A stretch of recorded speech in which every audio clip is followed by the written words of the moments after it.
तो आज पढ़ा जाएगा त्रिकोणमिति का अनुप्रयोग, जिसमें कि ऊंचाई एवं दूरी से संबंधित प्रश्न आते हैं, उन्हें सॉल्व किया जाएगा और उस लेसन के बारे में समझते हैं। ठीक है, तो इस लेसन में पूरा का पूरा त्रिकोणमिति से ही संबंधित है।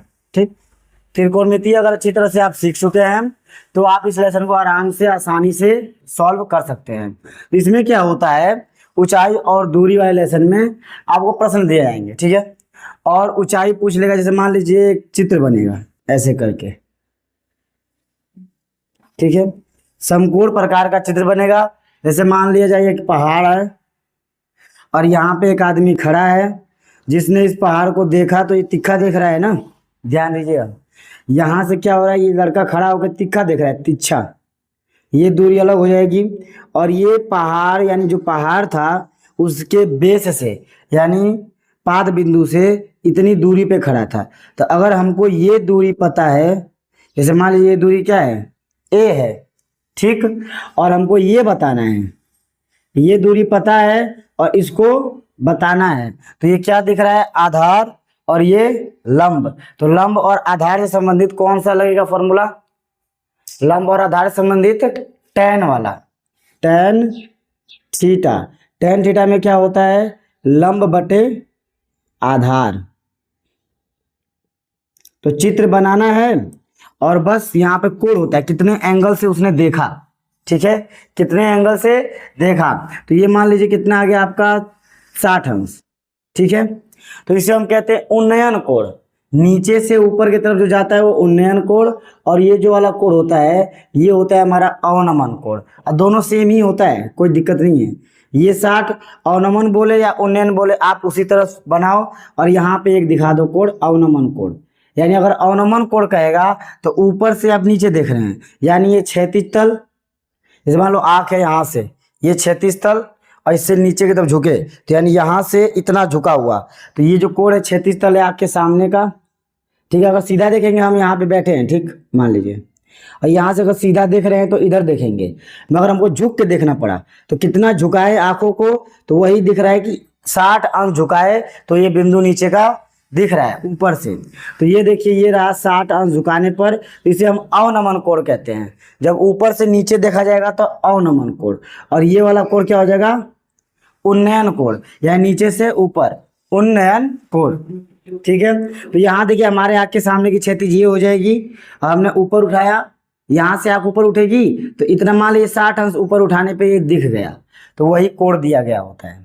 ठीक, और ये जो 60 अंश है और ये 60 अंश बराबर कैसे हुआ, तो देख सकते हैं, ये समांतर भुजा, ये समांतर भुजा, बीच की तिरछी भुजा।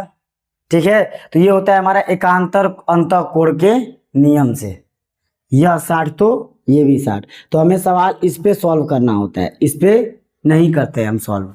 ठीक है, तो अब आएगा tan थीटा। तो tan थीटा कब लेंगे, जब हमें अगर आधार पता है, लंब बताना है, लंब पता है, आधार बताना है। यानी अगर लंब और आधार का काम होगा तो tan थीटा लेंगे, और कर्ण और आधार का काम होगा तो cos थीटा लेंगे, और कर्ण और लंब का काम होगा तो sin थीटा।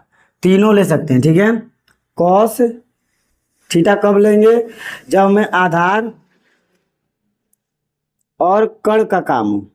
ठीक है, कर्ण से और आधार से काम चल जाए तो cos थीटा लेंगे।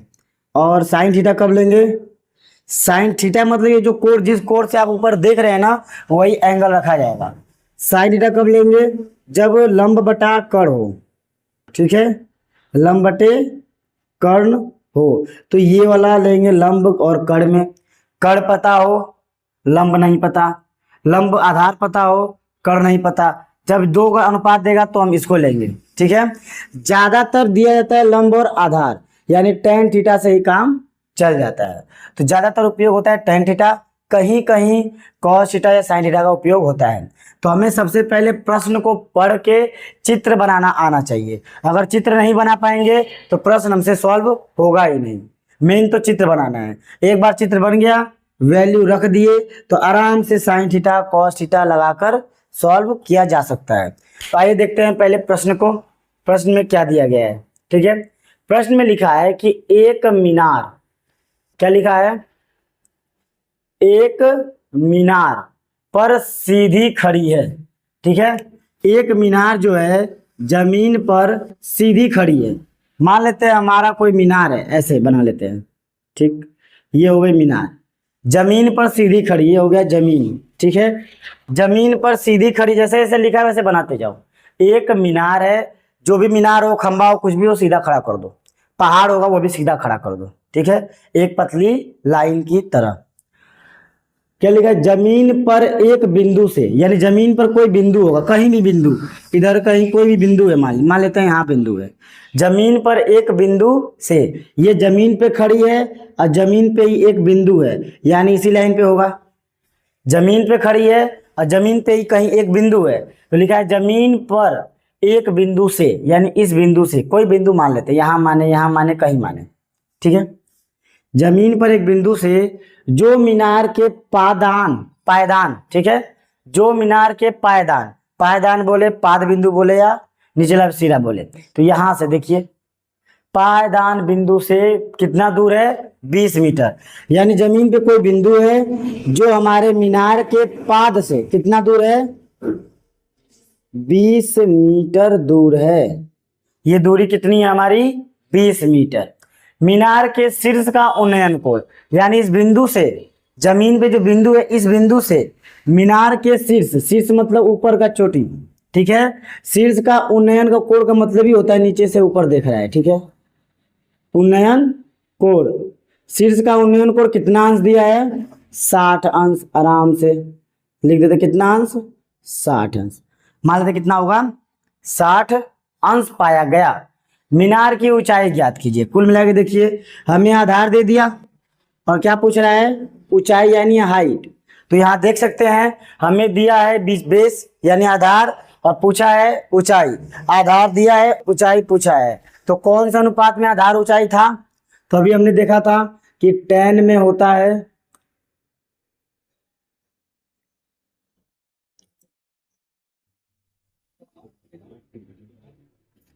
लंब बटे आधार, और कॉस में होता है आधार बटे कर्ण, और tan cos साइन में होता है लंब बटे, लंब मतलब वही ऊंचाई, कर्ण। तो देखिए यहाँ हमें आधार पता है और लंब मतलब ऊंचाई बताना है, तो कौन सा इसमें से लेंगे, tan थीटा, ठीक है। तो त्रिभुज का नाम दे दिया जाता है ABC। जैसे लिखना होगा तो लिख सकते हैं कि AB, बिंदु A यानी B क्या है, पाद बिंदु, मीनार का पाद बिंदु B है, जिससे एक बिंदु A की दूरी कितनी है, 20 मीटर, और BC हमारा है मीनार, ठीक है। ऐसे लिखने के बाद लिखेंगे त्रिभुज किसमें, ABC, चाहे कोण को बीच में लेते हैं, ठीक है, एंगल बीच में लेना है, तो CAB, ऐसे त्रिभुज CA और B में, यहाँ सॉल्यूशन करना स्टार्ट, ठीक है। अब क्या किया जाएगा, हमें पूछा है ऊंचाई, दिया है बेस, तो कौन सा लगाएंगे, tan थीटा, तो हो जाएगा TAN tan थीटा बराबर, लंब को लिख देंगे ऊंचाई हाइट H जो हमें बताना है, या फिर लिख देंगे CB और आधार क्या लिख देंगे, AB। अब tan थीटा की जगह क्या रखेंगे, जिस कोण से हमने देखा उसे रखेंगे tan थीटा की जगह पे, तो tan कितना अंश, 60 अंश। CB बताना है और AB क्या है, 20 मीटर, ठीक है। तो tan 60 अंश की वैल्यू पता होगी, क्या होती है, करनी में 3/1 बराबर CB हमारी ऊंचाई है, अब बटे में 20, तिरछा गुणा करेंगे तो हो जाएगा H बराबर 20 करनी में 3। ये हो गया हमारा आंसर, यानी उतनी ऊंचाई है मीटर में। मगर प्रश्न में दिया है करनी में 3 बराबर 1.732 लेना है, तो 1.732 लेना है, तो करनी में 3 की जगह रख देते हैं 20, बीच में कुछ नहीं है, गुणा 1.732 गुणा करते हैं तो 2 दूनी 4, 2 तिहाई 6, 7 चौ 4, 1 2 1 2 3, और एक पॉइंट खसक जाएगा, यानी 34.64 मीटर हो जाएगा हमारा आंसर।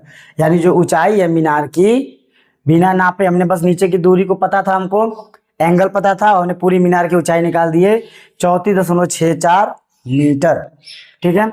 तो आइए देखते हैं प्रश्न संख्या 2 को। दूसरे प्रश्न में क्या दिया गया है कि एक पतंग, क्या लिखा है, एक पतंग जमीन के स्तर से, ठीक है, मान लेते हैं ये हमारा जमीन का स्तर है, ठीक ठीक, जमीन के स्तर से कितनी ऊंचाई पर है, 75 मीटर, यानी पतंग मान लेते हैं यहाँ उड़ रही है, ठीक है, ऊपर उड़ रही है और कितनी है, 75 मीटर की ऊंचाई पर उड़ रही है। जमीन के स्तर से 75 मीटर की ऊंचाई पे क्या है, हमारी पतंग है, ठीक है, और 60 अंश के कोण पर झुकी हुई डोरी, यानी जो डोरी बंधी है, जो आदमी यहाँ से मान लीजिए उड़ा रहा है, वो जो डोरी झुकी हुई है, कितने अंश पे झुकी है, 60 अंश के कोण पर, ठीक, 60 अंश के कोण पर डोरी झुकी है, ठीक है। तो AC हो जाएगी डोरी, AB हो जाएगी मान लेते हैं बेस, दूरी, आदमी की दूरी, जैसे पतंग है यहाँ पे उससे दूरी, और ये 75 मीटर ऊंचाई, कितना ऊंचा पतंग उड़ रही है। आगे डोरी की लंबाई बताइए, हमें इस डोरी की लंबाई बताना है, यानी प्रश्न में क्या बताना है हमको, कर्ण बताना है, यानी ये वैल्यू बतानी है AC, ठीक है। जबकि यह मानते हुए कि उसमें कोई ढीलापन नहीं है, जैसे पतंग उड़ती है तो जरूर एकदम टाइट ही रस्सी हो, कभी कभी ऐसे जाती है रस्सियाँ, ऐसे ऐसे पतंग उड़ती है ना, ढीला करके फिर ऊपर जाती है, ठीक है, यानी कि ऐसे पतंग उड़ती है, नीचे ढीला होता है ऊपर जाती है। तो ऐसे ना मान के हमें मानना है कि एकदम रस्सी एकदम तने में हो और फिर निकालना है दूरी, यानी कि रस्सी की लंबाई बताना है। तो देखिए चित्र बन गया, कैसे बना, सबसे पहले एक पतंग जमीन के स्तर से 75 मीटर की ऊंचाई पर, जमीन का स्तर इससे 75 मीटर ऊंचाई पर हो गया। फिर क्या है, 60 अंश के कोण पर झुकी हुई डोरी, जो डोरी है वो 60 अंश के कोण पे झुकी है। अगला, यह मानते हुए कि ढीलापन नहीं है, डोरी की लंबाई बताना है। तो डोरी की लंबाई कैसे निकलेगा, देखिए हमें क्या पता है, लंब, और बताना है कड़, तो लंब और कड़, लंब और कड़ का अनुपात क्या होगा, तो लंब और कड़ का अनुपात आता है हमारा साइन थीटा, क्या होता है, साइन थीटा बराबर लंब बटे कड़, तो कड़ ही हमारी डोरी की लंबाई है, और साइन थीटा को रख देंगे हम साइन 60 अंश, ठीक है, और लंब हो जाएगा हमारा 75 मीटर। और आते हैं कड़ पे, तो कड़ क्या हो जाएगा, जो बताना है AC, यही तो बताना है, ऊपर ले देंगे त्रिभुज CAB में, यानी इस त्रिभुज के अंदर हमने सॉल्व किया है। साइन 60 अंश का मान, तो 60 अंश का वैल्यू होता है 0, 30, 45, 60, क्या हो जाएगा, करनी में 3/2 बराबर 75 बटा AC, मतलब डोरी की लंबाई, तिरछा गुणा करेंगे तो इसका गुणा इसमें और इसका गुणा इसमें, यानी कि करनी में 3 AC, ठीक है, बराबर 75 और 75 150 हो जाएगा, ठीक है, क्योंकि 75 दूना 150, गुणा कर देंगे। अब AC बराबर हो जाएगा हमारा 150 बटा करनी में 3। तो देखिए यहीं पे करनी में 3 का मान रखेंगे तो गलत हो जाएगा, गड़बड़ा जाएंगे, यानी हो तो जाएगा मगर बहुत कैलकुलेशन बहुत टफ आ जाएगा। तो हमें क्या करना है, पहले परमेयीकरण करना है। तो परमेयीकरण करने के लिए क्या करते हैं, √3 का गुणा ऊपर और नीचे, तो हो जाएगा 150 √3 अपॉन 3, काट देंगे तो 3 5 15, देखिए क्या आएगा 50 करनी में 3। अब करनी में 3 की वैल्यू रखेंगे हम 1.732, तो 50 गुणे 1.732 गुणा करते हैं, तो पहले 0 का 0 लग जाएगा एक्स्ट्रा 5 से, 5 दूना 10 का 0 80 लगा 1, 5 थे 15 1 16 का 86 लगा 1, 5 7 35 36 86 लगा 3, 5 1 5 3 8.123, यानी यहाँ पे तो आ जाएगा हमारा रस्सी की लंबाई कितनी हो जाएगी 86.6 मीटर, यानी 86 ये जो लंबाई है रस्सी की ये हो जाएगी 86.6 मीटर लंबी रस्सी थी, जिससे 60 अंश का कोण पर 75 मीटर ऊंचाई पतंग उड़ रही थी। तो इस प्रकार से आप निकाल सकते हैं, कोई भी हो त्रिकोणमिति का अनुप्रयोग यानी ऊंचाई और दूरी कैसा भी प्रश्न होगा इस तरह से आसानी से सॉल्व किया जा सकता है। देखिए इस प्रश्न को बहुत ही ध्यान देखिएगा जिससे कि समझ में आ जाए। ऐसे प्रश्न लगभग 6 नंबर का कन्फर्म आता है, ठीक है। पेपर में 6 नंबर का एक ही प्रश्न आपको 6 नंबर देकर चला जाएगा, ठीक है। तो ध्यान से देखिए और सीखिए। क्या 7 मीटर ऊंचे भवन, क्या बोला है, 7 मीटर ऊंचा एक भवन है के शिखर से एक केबल का टावर है। अब ये मत कर देना कि भवन बनाना, अब भवन के ऊपर टावर खड़ा कर देना। अगर भवन के ऊपर टावर खड़ा होता तो लिखता कि 7 मीटर ऊंचे भवन के शिखर के ऊपर एक केबल टावर है, यानी उसके ऊपर टावर को खड़ा करा था। मगर यहाँ लिखा नहीं है कि ऊपर केबल टावर है, वो कह रहा है कि शिखर से केबल टावर के शिखर का उन्नयन करो, यानी अब 2 शिखर मिल गया। एक हमको मिल गया भवन का शिखर, यानी अगर हमने माना तो हमारा ए बी हो जाएगा भवन और पूरा का पूरा ये टावर मान लेते हैं हम, सी और डी क्या हो जाएगा हमारा टावर, ठीक है, केबल का टावर। कह रहा है कि भवन 7 मीटर ऊंचे भवन, यानी भवन कितना मीटर है, 7 मीटर ऊंचा है। इस ऊंचे भवन के शिखर के, यानी शिखर जो है ये रहा भवन का शिखर, ठीक है, से केबल टावर के शिखर, यानी अभी शिखर का मतलब कि यहां से हमको यहां देख रहे हैं इस शिखर से, यानी कोई लड़का छत पे खड़ा है, छत पे खड़ा होके टावर के कोने पे देख रहा है। मान लेते हैं कोई चिड़िया उड़िया बैठी होगी उसको देख रहा है वो, ठीक है। तो देखते वक्त जो उसका एंगल बना, क्योंकि देखिए निचले हिस्से से, यानी नीचे से क्या देख रहा है, ऊपर। जो बच्चा वो क्या कर रहा है, नीचे से ऊपर देख रहा है, तो उसे कहेंगे हम उन्नयन कोण। उन्नयन कोण कितने अंश का है, 60 अंश का। अब आगे, और इसके पाद का, किसके पाद का, यानी टावर के शिखर का उन्नयन कोण तो 60 अंश है, यानी इस जगह से छत पर से देखा टावर का उन्नयन कोण शिखर का तो 60 अंश आया, और उसी के पाद यानी टावर का ही पाद यानी कि पैर, इसके पाद का अवनमन कोण। अब देखिए अवनमन कोण क्या है, तो अवनमन कोण यहां से जो बच्चा है यहीं से देख रहा है, ठीक है, यहीं से देखिए यहाँ पे आंख थी सीधी क्षैतिज और यहां से आंखों को झुकाया, तो ये जो झुका हुआ एंगल ये कितना अंश का होगा, 45 अंश का, यानी 45 अंश के अवनमन कोण से केबल टावर का पाद बिंदु को देखता है। जब ये आपका 45 है तो ये भी क्या हो जाएगा 45। अगर हम ऊपर से नीचे देखें तो 45 अंश लग रहा है, तो नीचे से ऊपर देखने के लिए भी उतना ही अंश उठाना पड़ेगा सर, ठीक है। तो अब हमारा चित्र बन गया, हमको मतलब है इससे बी डी ए से, और मतलब है सी बी, और बीच में पॉइंट हो जाएगा हमारा यहाँ पे ई, ठीक है। बताना क्या है, केबल टावर की ऊंचाई ज्ञात कीजिए। तो यहाँ देखा जा सकता है कि ये 7 मीटर है, तो एक प्रकार का ये चतुर्भुज बनता है। क्या बनता है, चतुर्भुज, आयत, मतलब ये सारी भुजा आमने सामने की भुजा बराबर, ठीक है। तो ये 7 मीटर है, तो ये भी क्या हो जाएगा 7 मीटर। अब देखिए इसकी सहायता से हमें क्या करना है कि इसके मदद से, यानी इस त्रिभुज की मदद से ये पता कर लेंगे। ये अगर पता चल गया तो इसके बराबर ये हो जाएगा, और ये पता चल गया तो इसको आराम से हम पता कर सकते हैं। तो सॉल्व करते हैं। सबसे पहले हम पता करेंगे एडी कि जो टावर है उस टावर से घर कितना दूरी पर है। अब पहला काम तो आपको चित्र बनाना है, चित्र बना लिए सही से, समझ गए। उसके बाद क्या करना है, सभी दूरियां निकाल के इसको निकालना है, यानी इसको बताना है।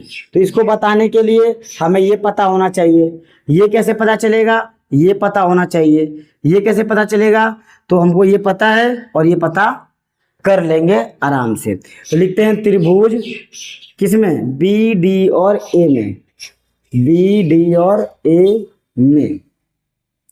तो क्या देखा, लंब और आधार। लंब पता है, आधार बताना है, तो हो जाएगा tan थीटा ना। लंब और आधार किसमें आता है, tan थीटा बराबर लंब हो गया हमारा और बटे में आधार। तो देखिए tan थीटा मतलब कितना अंश, 45 अंश। tan 45 बराबर लंब कितना है 7, आधार पता नहीं AD, ठीक है। 45 अंश का मान, tan 45 अंश का मान होता है 1, अब बट्टे में 7 बटे AD, तो ये हो जाएगा AD क्रॉस मल्टीप्लाई और ये इधर क्रॉस मल्टीप्लाई, तो हो जाएगा AD इक्वल टू 7।